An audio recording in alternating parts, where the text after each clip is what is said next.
प्रमथगणों सहित वीरभद्र और महाकाली को दक्षयज्ञ विध्वंस के लिए प्रस्थान। दक्ष तथा देवताओं को अपशकुन एवं उत्पात सूचक लक्षणों का दर्शन एवं भय होना ब्रह्मा जी कहते हैं। नारद। महेश्वर के इस वचन को आदरपूर्वक सुनकर वीरभद्र बहुत संतुष्ट हुए। उन्होंने महेश्वर को प्रणाम किया।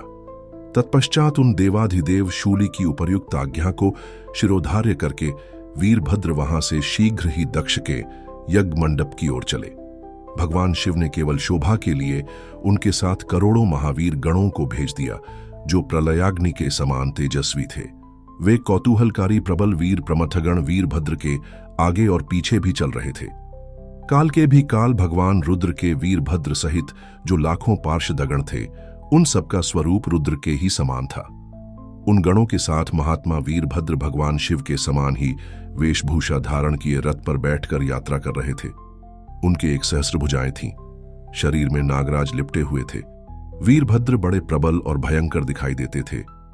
उनका रथ बहुत ही विशाल था। उसमें 10,000 सिंह जोते जाते थे, जो प्रयत्न पूर्वक उस रथ को खींचते थे। उसी प्रकार बहुत से प्रबल सिंह, शार्दूल, मगर, मत्स्य और सहस्रों हाथी उस रथ के पार्श्व भाग की रक्षा करते थे। काली, कात्यायनी, ईशानी, चामुंडा, मुंडमर्दिनी, भद्रकाली, भद्रा, त्वरिता तथा वैष्णवी इन 9 दुर्गाओं के साथ तथा समस्त भूतगणों के साथ महमकाली दक्ष का विनाश करने के लिए चली। डाकिनी, शाकिनी, भूत, प्रमथ, गुह्यक, कूष्मांड, परपट, चटक, ब्रह्म राक्षस, भैरव तथा क्षेत्रपाल आदि ये सभी वीर भगवान शिव की आज्ञा का पालन एवं दक्ष के यज्ञ का विनाश करने के लिए तुरंत चल दिए। इनके सिवा 64 गणों के साथ योगिनियों का मंडल भी सहसा कुपित हो दक्ष यज्ञ का विनाश करने के लिए वहां से प्रस्थित हुआ। इस प्रकार कोटि कोटि गण एवं विभिन्न प्रकार के गणाधीश वीरभद्र के साथ चले। उस समय भेड़ियों की गंभीर ध्वनि होने लगी। नाना प्रकार के शब्द करने वाले शंख बज उठे। भिन्न भिन्न प्रकार की सींगें बजने लगी। महामुने, सेना सहित वीरभद्र की यात्रा के समय वहां बहुत से सुखद शकुन होने लगे। इस प्रकार जब प्रमथ गणों सहित वीरभद्र ने प्रस्थान किया, तब उधर दक्ष तथा देवताओं को बहुत से अशुभ लक्षण दिखाई देने लगे। देवर्षि यज्ञ विध्वंस की सूचना देने वाले त्रिविध उत्पात प्रकट होने लगे। दक्ष की बाईं आंख, बाईं भुजा और बाईं जांघ फड़कने लगी। तात, वाम अंगों का वह फड़कना सर्वथा अशुभ सूचक था और नाना प्रकार के कष्ट मिलने की सूचना दे रहा था।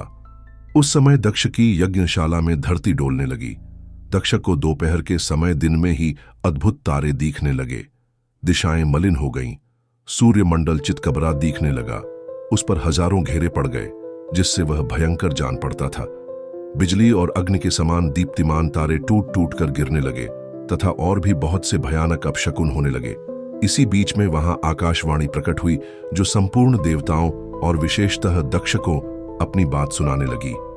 आकाशवाणी बोली, ओ दक्ष, आज तेरे जन्म को धिक्कार है। तू महामूढ़ और पापात्मा है।